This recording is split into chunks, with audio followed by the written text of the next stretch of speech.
SEO. Great to have you on. Thank you. Honored to be here. I appreciate it. Now, Jason, you've got a wealth of experience, right? And that's the nice way to say it. 2 decades plus of being in the SEO world. Take us through that. Like, you, having had that much insight, tell me about the trends and the evolution that you've seen over the last 25 years in the world of SEO. That's a very broad question, but give us an overview and we'll dig deeper into it. Well, I think, SEO, even though it's been around for so long, I think the core principles have always been the same. Writing content that satisfies the intent of what people are searching for, boosting the popularity of the website by way of links, and then, making sure that, Google can crawl the website and that there's not a lot of technical issues in terms of some of the advanced technical SEO, right? So if you get those 3 things correct over time, you start to develop a good strategy and you start to get market share. And some spaces are a lot more competitive than others, but what does that mean? That just means you need more content and more links, right? And so back when I first got started, it wasn't that the SEO strategy was different. There were definitely tactics and stuff that you can exploit back then that you might not necessarily be able to exploit today. But back then, the biggest advantage that you had is just that there was less competition, right? So there wasn't as much content indexed on Google back then, so it was easier to rank. Okay, so technical SEO, on-page SEO, off-page SEO, still the core pillars. You're saying it's been like that from the start. I just have a question just related to like your experience. I've worked with others that have maybe not as experienced as you, but definitely been around for a long time in the world of SEO, some of our clients and some of the just partners that we've worked with and spoken to. First, when we were getting into SEO at GHA, one of the things that came up every so often was, Google released an update and now like the world has ended, right? And it would always be, there's been this update and now my business isn't working anymore or whatever, right? And the people that were really experienced with SEO that had been doing this for a long time, they were like, yeah, Google always releases an update. Things are always changing. That's just the game. And it's not the end of the world. We're just going to have to figure out what the new thing is and what the new practices we need to adopt are. And that's it. Do you see that with young, new SEOs like me and Guillaume coming in, like the fear factor and then the experience shines in those moments? Yeah. I think, anybody that's kind of getting started with SEO, you're still trying to figure out like what is best practices, right? And you have to be careful because, where you get your insights is, books that you read, the blogs that you follow, the videos that you watch, right? That's kind of where you get your insights. And so if you're watching, content from somebody that might be more of a black hat SEO strategist, which isn't a bad thing, right? It's just a different thing, right? And they're saying, hey, what you can do this month to exploit Google is, you go leverage this private blog network, right? Or you leverage this tool that's going to build 1,000 links for you overnight, right? Like, I mean, if you're following the principles of somebody that's teaching you those tactics and strategies, then yes, you might be able to exploit Google and you might be able to get quick results, right? However, if and when Google does roll out an update and they're trying to catch people that are exploiting Google with these kind of tactics, well, guess what? You're going to have to worry about, losing a lot of the rankings that you had gained because you kind of deployed these strategies, right? So, there is just that, there's that line, right? Like I can leverage black hat strategies and push the needle faster, but then I can't sleep well at night knowing that if there's ever a Google update, all of my websites that I control, or am I going to lose everything, right? So I prefer not to kind of engage in those types of tactics because I'm in this for the long term, right? I've been doing this for 24 years. And so like, whenever there's a Google update, I don't care. You know what I mean? Like in most cases, there will be some dips but it's just like the stock market, right? Over a 5-year, 10-year period, you're going to be kind of going up like that, right? Up and down, but the status is going to be kind of going up and to the right. So you said something that not controversial, but definitely isn't like common thought process. You said black hat, which isn't a bad thing. I mean, I thought black hat was the definition of a bad thing. Well, why'd you say that? It's not a bad thing. I mean, like, so like, for example, I have a book called Law Firm SEO, right? And so I named my book Law Firm SEO so that I can leverage Amazon as kind of like a parasite, right? You know, if somebody does a Google search for law firm SEO, some of my competitors will pay $40, $50 per click, right? To try to rank on that. So instead, now I have a website that's actually optimized for law firm SEO. It's on Amazon.com, which has a domain rating of 96, right? And so I can build black hat spammy links to Amazon, and Amazon's never going to get penalized. If anything, it's just going to get the benefit of that, right? So in that case, like, I'm okay to kind of engage with more of the black hat strategies to try to push Amazon a little bit higher for a keyword that's important to me, because again, Amazon's never going to get penalized, right? And in fact, most people that are doing affiliate marketing can engage in kind of more of the gray and black hat strategies because they're not pushing these links to their own website properties. They're pushing them to like third-party websites like Forbes and, you know, all these bigger websites that will never really get affected from a penalty like that. Or the very least, they're not going to come knocking on your door. Why did you give us a black hat link? Or anything either, right? It's also not. And it's not like it's the law, you know what I mean? It's not like you're breaking the law by engaging in black hat strategies. I mean, these are just Google guidelines, and you're kind of like swerving outside of Google's guidelines, I guess, if you will, right? Really interesting. So you said that the core principles of SEO haven't changed over the last 24 years. It's still make content that resonates with people, that's actually useful, and using the EAT, the framework, right? That's the typical way Google says it. Make sure technically your site's loading well, and make sure you build authority through links. But although the principles themselves haven't changed, how you do each of those, I assume, has quite drastically though, right? Like, for example, make content that actually resonates with people. And we have tools nowadays for keyword research, which probably wasn't done the same way 20, 24 years ago, right? So in each of those pillars, how have things evolved over time there? Yeah. So definitely, you know, tools have come a long way. You know, back when I got into SEO, there really wasn't like an Ahrefs, there wasn't a SEMrush. You know, if I wanted to go research links to study like backlink profiles of different websites, I would have to use like Yahoo, and I would do a link, and then I'd put, you know, colon, and then I'd put a website in, and then Yahoo would kind of give me a glimpse of some of the websites that were linking back to them, right? So that's kind of, you'd have to use like search operators on Yahoo in order to kind of do like research like that. And then from there, then you just kind of peel the layer from the onion, and then you find another website that's linking to this. And then you basically look at the links coming into that website, and then you start to look at patterns, right? But nowadays, you know, like you have like Ahrefs and again, SEMrush that kind of give you way more insights, right? And so, you know, that basically created a notion of digital marketers, right? That kind of came to the surface now, because heck, if everybody knows that there's gold right here and you were the only one that had a hammer, right? And now, you know, now a store comes along and they're selling hammers to everybody, you know what I mean? Now there's a lot of people kind of digging for gold, right? And so that's great, you know? And so, but you know, the strategies, like I said, you know, now that you just have the insights, you know, because there's way advanced SEO too, right? You know what I mean? Like it's what we talked about at the surface level of good content, links, and technical SEO. Heck, you can go really deep with technical SEO, right? I mean, there's like elementary school level technical SEO, middle school, high school, college, MBA, doctorate. You know what I mean? Like you can get different degrees in each of these, right? As you start to learn the craft and start to practice and just get more tactics that you know work, right, in your arsenal. Super cool. So the tools have definitely been a major factor of what's evolved over time. That still doesn't take away from it's got to be relevant content at the end of the day, right? No. I feel amiss if I don't ask you this or talk about this, Jason, although it's a bit trite at this stage. Sure. AI in all of that. What's your take on how AI is going to be impacting SEO? Let's start with how it's going to impact traditional SEO and what we're doing today, or how it already has in a lot of ways, and your take on that.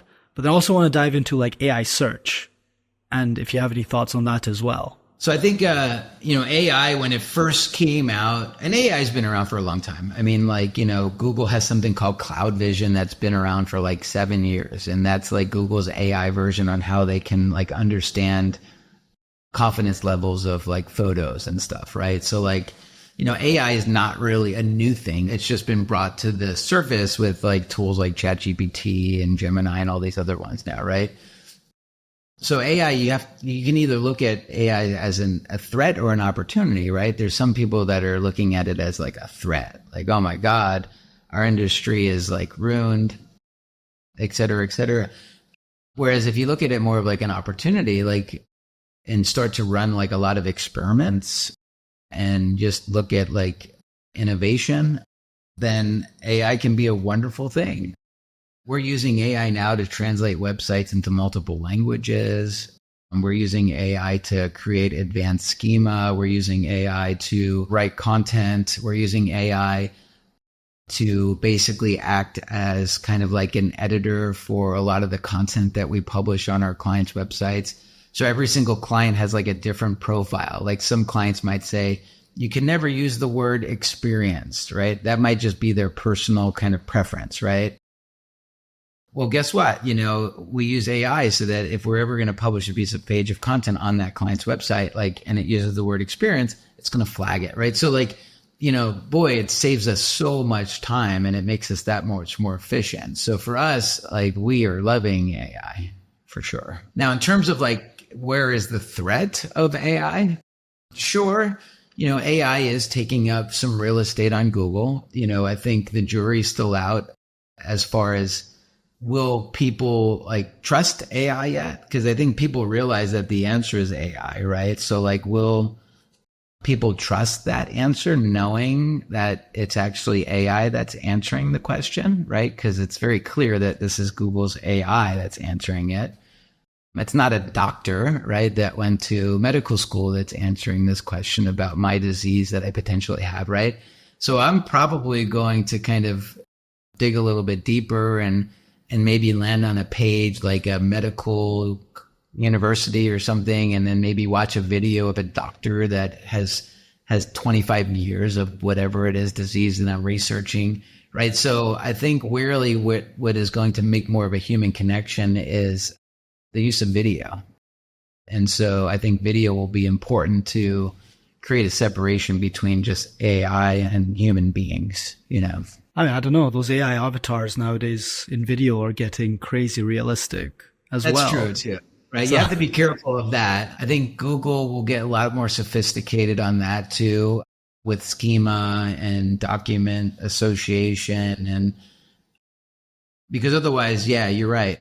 You don't know, is this, we could be on a podcast right now, me and you, and it's not me and you, you know what I mean? And Jason Hennessey's on here talking about, all these crazy strategies that people should be using. And I don't vouch for any of them, you know what I mean? So but there is going to be a separation where Google will be able to kind of delineate between the real Jason Hennessey versus the 15 AI versions of me, Let me give you a counter take on that though, Jason. So the example I always pull on is fraud, right?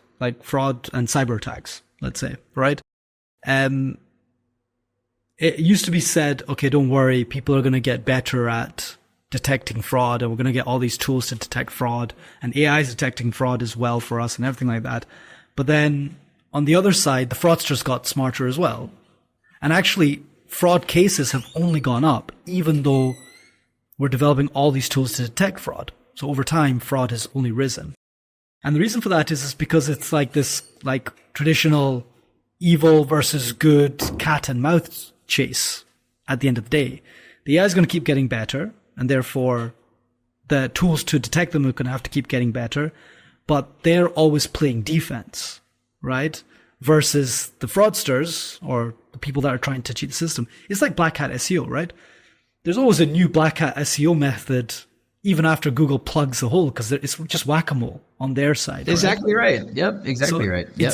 I think AI is just going to do the exact same thing. It's just going to keep getting better, and then they're going to find a way to detect that, and then they're going to find, when ChatGPT first came out, everyone was these ChatGPT detectors were getting all the hype, right? And you just Yeah. put this text into there and you used to be able to detect. I mean, as soon as those came out, like what we started doing was saying, okay, put it into there. If it comes out bad, put it back into ChatGPT, says, make sure this doesn't sound like AI. Exactly. Rewrites Yep. it again, you put it back in, and then it said it's 100% human. Of course. So there's a bit of cat and mouse that's always going to be there, right? What's your thoughts on that? I think for sure, like a classic example is somehow people will email my whole company, right? Saying that, hey, it's Jason Hennessey. I'm over here at Target right now, or can you go buy me a gift card? You know what I mean? Like they'll send a message to my whole company, right? And so like nobody ever really falls for that, but people like will be like, huh? Like it's like I'm in a meeting right now and I need a gift card for $50 from Target. Can you please go get that for me? And then, just give me the digits on the back, right? You know what I mean? So like it'll probably even get one step further where, they're taking video content like this of me and creating an avatar. And next thing you know, they're creating a video of me saying, hey, I'm stuck in a meeting right now. Can you do me a favor and go get me a Target gift card? So now it's like, whoa, it looks really believable because like he sent me a video, right? So I guess it really comes down to like, yes, there will be some advancements in technology and fraud, but I think the level of alertness will be higher too, right? So that's basically the only thing I could say there. And there's definitely going to be larger implications than just SEO of fake videos being too realistic, I think, in our legal system across the world and everything as well. So perhaps not the topic here. You also mentioned around like people trusting AI. There's also really some cool tools now that I think ChatGPT started doing this as well now, where they actually cite the response as well. So they write the responses and they do references like you used to, like, when you do scientific journals or anything like that, or scientific papers, and you have to reference your thing as well. So they've started referencing links also, which leads us into like AI search, right? Yeah. Which is, I think ChatGPT, so OpenAI mentioned that they're going to be going into it as well. Google's been playing with it famously and infamously and rather publicly failed it and pulled back on it as well. Yep. Do you think that it's really going to have legs? You mentioned if people really need to be trusted. And if so, what's your take on, do you have any early insights on how SEOs can start playing there? Yes. So I think, document association is a big part of this, right? And the same thing with the citations. So there's something called like a link, right? A link is something that passes PageRank. And then there's also something called like a co-occurrence or co-citation. And so that is where, let's just say a news website references Jason Hennessey in their story, but they don't link to me. How can I make the association that I am the Jason Hennessey that this news article referenced, right? Because there is something there's trust signals that are being passed over. And so you do that by kind of creating entity association, right? So you basically connect the dots between Jason Hennessey, my website might be jasonhennessey.com, and then the CNN article. And then you could basically kind of create schema markup that will say that this is the same as. So it's the same Jason Hennessey here as referenced in this article, right? So I think that's really where it's going to get really sophisticated, is giving both the AI bots. Currently, we're using it for like search engines, but you kind of use more advanced schema to kind of give these bots exactly all the information and the citations that they need to help them to define the association. It's the same thing where right now, if you do a Google search for blueberry pancake recipe, right? Google has like search results, but at the top, they have these little squares that say, these are the fluffiest blueberry pancakes, and these are the best blueberry pancakes, right? And if you take that URL and you put it into a schema validator, there's a lot of information that Google is getting from the owner of that website that says that this is a blueberry pancake. These are the ingredients. This is the cook time. This is the image. This is the video. There's a lot of information that Google is using to kind of understand that this is a blueberry pancake recipe because there's recipe schema, right? So I think, there's going to be a lot more use of this schema markup in order to rank well in both the search engines as well as in these open source AIs. Hey, if you're still listening to this, you probably find this conversation interesting And that means that others might too. So the best way you can support this podcast for free is to leave us a 5-star review wherever you're listening to this show. This helps the podcast more than I could say. It means other SEOs can learn and get access to our amazing guests, and that will mean the world to me. All right, with that being said, back to the episode. That's interesting. That sounds almost like a fourth pillar of SEO then. So can you tell us more about that? Like, so how do you typically go around doing that? So how do you make the associations? I loved your example. CNN posts an article that talks about Jason Hennessey, but never gives you the backlink, right? So how do you tell Google that that's me after that? On your website, right, you've done a lot of things to tell Google that I am Jason Hennessey, right? I mean, like I have a knowledge panel, right, with Google so that if you Google Jason Hennessey, it knows me as somebody that's an SEO professional, right?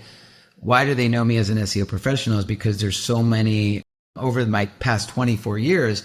Like I've written articles on Forbes, on Search Engine Journal. I've written articles on Entrepreneur Magazine. I've written articles on Rolling Stone Magazine, right?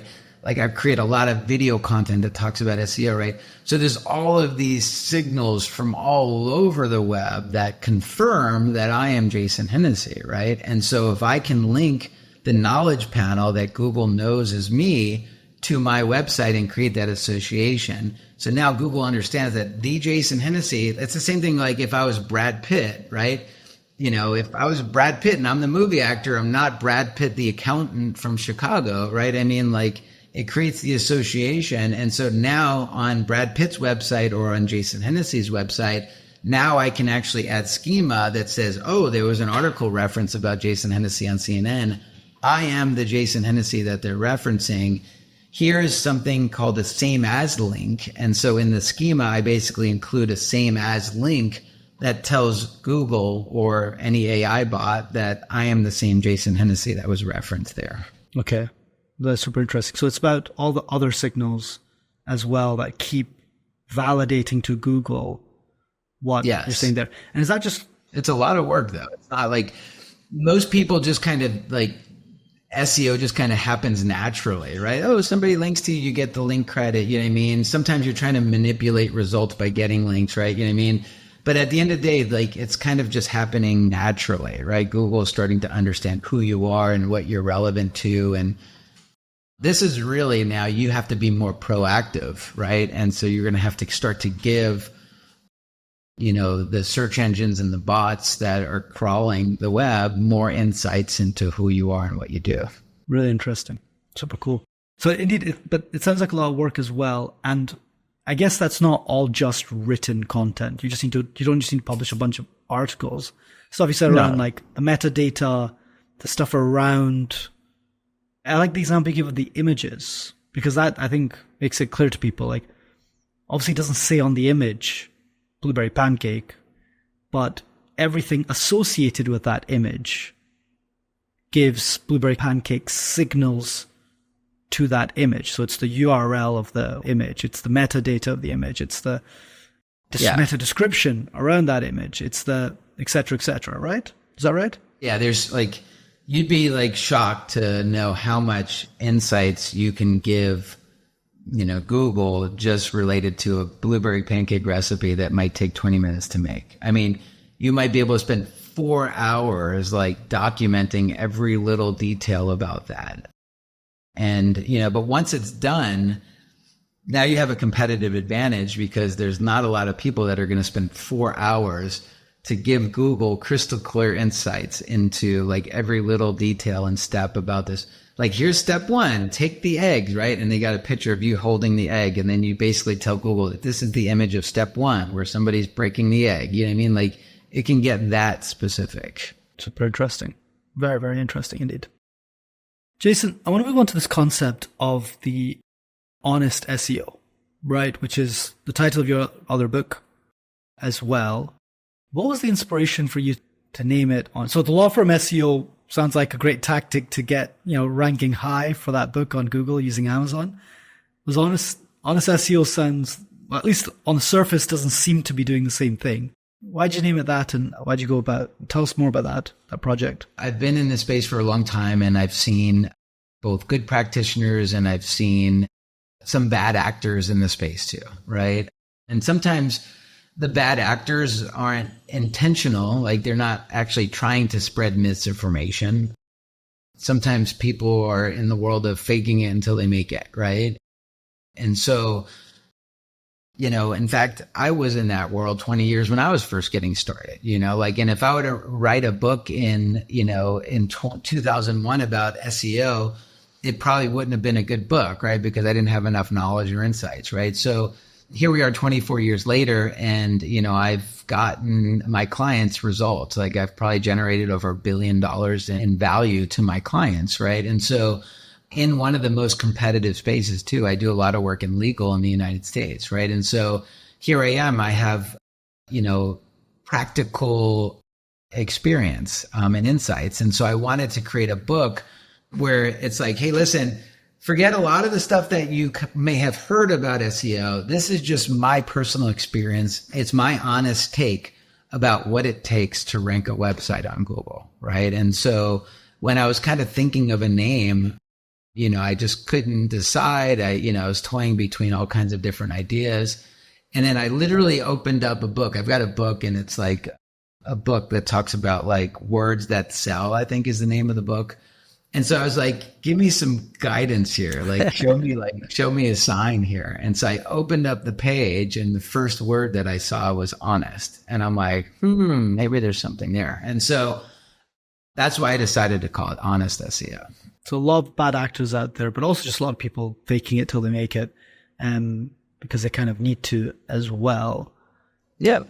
SEO is a very competitive marketplace overall. And then furthermore, legal SEO, for example, is also being even niche and competitive as well.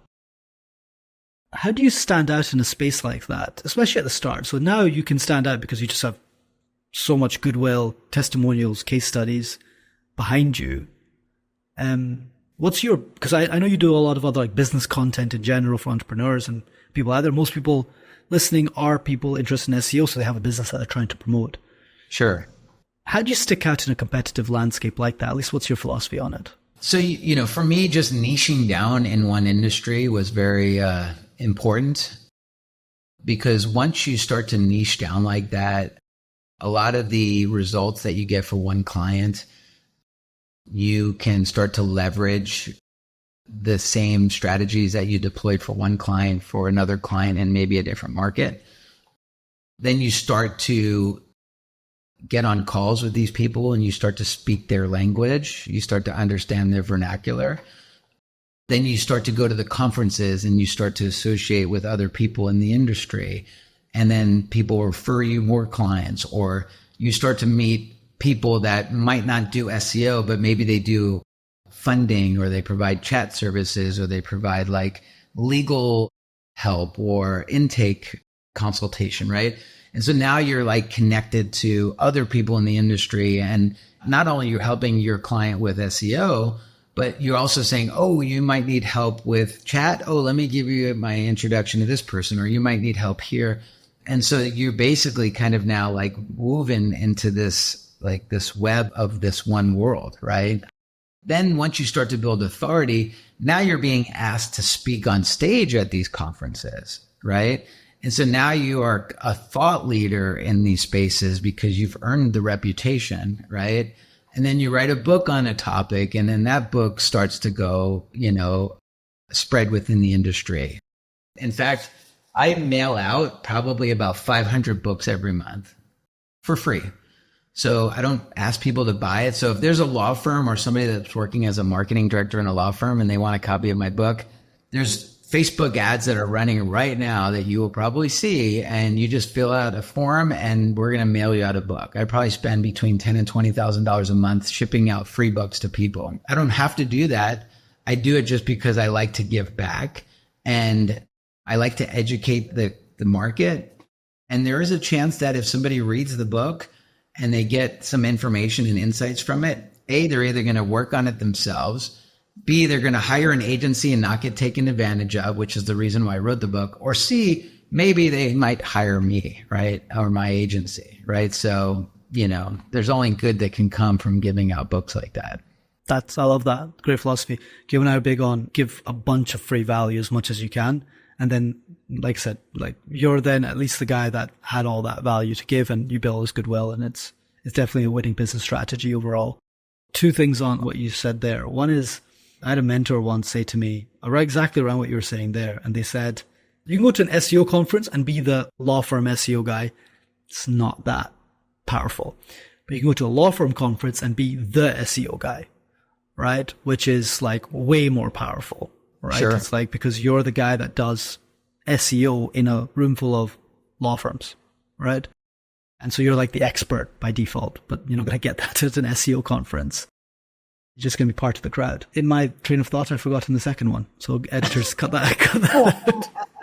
That happens all the time. Don't worry at all. Very cool. So honest SEO overall, Jason, makes complete sense. Definitely lots and lots of bad actors out there. I love to dig deeper into bad actors and bad practices, specifically in the area that we also work in, which is like backlinks, the part about off-page SEO that you were talking about, right? And there is, I think Black Hat mostly gets associated with backlinks with off-page. Yeah. There's not really much Black Hat. You can do technical SEO. And in terms of on-page SEO, I mean, you can keyword stuff, but I mean, you tell me, maybe there's Black Hat strategies for on-page as well. Well, there is. I mean, you could use Black Hat SEO to use negative SEO, right? I mean, there's such a thing as negative SEO, right? Like you can do DDoS attacks on website. You could try to find vulnerabilities on websites and hack into I mean, there are a lot of different, in fact, my book has a whole chapter on negative SEO. Okay. And I wrote it not so much that bad actors can leverage these strategies. I hope they're not reading my book to get strategies, right? I hope they're actually reading it so that you can be aware of people that might be I think the name throws them off. I don't think many bad actors are going for your book. Honest SEO, right? Yeah, exactly. Yeah. In the world of backlinks, what is the best way to do it in your experience? Is it just you got to grind out the guest posting framework? You can do it ABC style. You can do it through some other organic ways or whatever, but it's just grinding out the guest posting. Is it, no, I'm a big believer in PBNs. What's the... I think every industry and every keyword that you're trying to compete for is different, right? So like I prefer to start with the foundational links, and foundational, I mean, just kind of like studying the top 10 websites that are ranking for a keyword already, right? And looking at the links that they have. And then figuring out, okay, out of the 500 links that they have, some of the links are just stuff that like is necessary when you run a business. Like they've got a LinkedIn profile. Okay, got it. Let me go get a LinkedIn profile. They're listed on this directory, listed on that directory, right? And then just start chipping away at that stuff. And then you look at the patterns of like, okay, this is the top ranking website. Here's the top 10 ranking websites. Out of the top 10, 6 of the 10 websites that are ranking in the top 10 have a link here. 5 of the top 10 websites have a link here, right? Start with those, right? You know, start looking at the patterns first. And it's great that you guys now have these tools that make it a lot easier. And then from there, then you deploy more advanced strategies. Now, guest blog posts, that is a strategy and it is effective. But same thing, whack-a-mole, right? If I can get a link on this guest blog, any of my competitors can get a link. So maybe it gives me a competitive advantage for now. Great. But I would prefer to, if I'm going to invest time, I'd prefer to do things that my competitors can't clone. And so I would look at doing things where you put together like studies and research and do something that's called digital PR, where you're basically doing things like, here's the statistics of people that died in a car accident, and before they died, they were on their phone, right? We see that after we do this study, New Jersey was the number 1 state, number 2 was Minnesota, number 3 was Atlanta, Georgia, right? And then boom, now you reach out to the journalist and then you give them this topic and then they build the link back because they're covering this. Your competitors can never clone that strategy, right? And so, and the content is relevant. They're super authoritative links because they're mostly news websites. And it takes a lot of time and energy to put that together, right? And so, you know, anything that takes a lot of time and energy can't easily be cloned, right? So that's the stuff that really gives you a competitive advantage. But in order to pull that off, it's not the same budget as $150 to get a guest blog post, right? So if you really want more advanced strategies, you need more advanced budgets, you know? So there's a quote that comes to mind when you say that, which is, difficult to do is a moat for your business.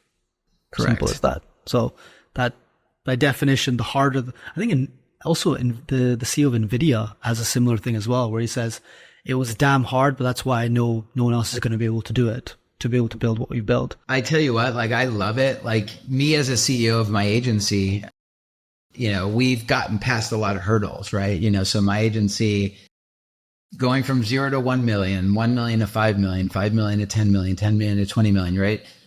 Along the way, you're going to come across obstacles, right? And there's going to be constraints, you know, and a good CEO of a company is going to be laser focused on what is the biggest constraint right now. Like what, and that's where I spend most of my time, is trying to figure out, like, how do we get past this blocker, this constraint? And then once you figure it out, right? And sometimes it might be hiring other people that have already experienced figuring this out, right? Whether it's a consultant or a person to come in to lead that new division of a company. But once you figure that out, well, guess what? You're putting this big roadblock in, right? So that the next competitor that gets to that level and they're going from 5 million and now they want to go to 10 million, they might not have the sophistication to figure it out. And they might get stuck at it just being a $5 million agency and accepting it, or getting fed up and selling their agency or whatever, right? You know, but I love it. I mean, like, I look at business as a game, and I'm always constantly striving to figure out, like, what is our biggest constraint right now and how do we get to the next level? That sounds super cool. Super cool, Jason. Very, very nice indeed. So we went over all the competitive, you know, the competition in the market and everything else. Give me one common mistake that people make when it comes to SEO, just across the board, like the most common thing that you just slap your face every single time you see it. I think the biggest mistake that people make is, most people have good intentions, and they, you know, they read a book or they read a blog post and they just start taking action, right? And they just start writing content, or they hire somebody to write content and they start So I think my biggest, like, I guess, pain point that I see people make is just operating without a strategy, to be honest with you. That's a problem. You have to be in control of which pages are we publishing? How is this page going to link to this page? So I'd say, like, just kind of like build your SEO strategy on an Excel spreadsheet so that you're clear, so that it's like following the goals. Like, if you want to build a company, you have to kind of work backwards, right? So same thing with an SEO strategy, you know, just kind of build it out as though you have a 5,000 page website and you are the king of your industry. You just don't have the content yet. So, like, just kind of work backwards. I love that. Strategize. Make sure you have a clear plan and work backwards from the end, right? That's That right. seems to be a good way. That's good advice for almost everything, but also SEO as well. Right. Jason, really, really appreciate you. And thank you for all of the wisdom that you've shared today. If people want to find out more about you, The Honest SEO, Law Firm SEO, where can they go? How can they find out more? Just Google Jason Hennessey. It comes up right at the top. And you can do that. Yeah, that's one way. Or LinkedIn. I'm pretty active on LinkedIn and Instagram. I post video content every single day on Instagram with short little 2-minute, 3-minute clips. Nice. Super cool. All right. All the links will be in the show notes below. Jason, thank you so much. Thank you. Hey, thank you so much for making it to the end. For more content updates, visit our website at ghapodcast.com, and don't forget to connect with me on LinkedIn for more tips and insights on SEO. See you in the next episode.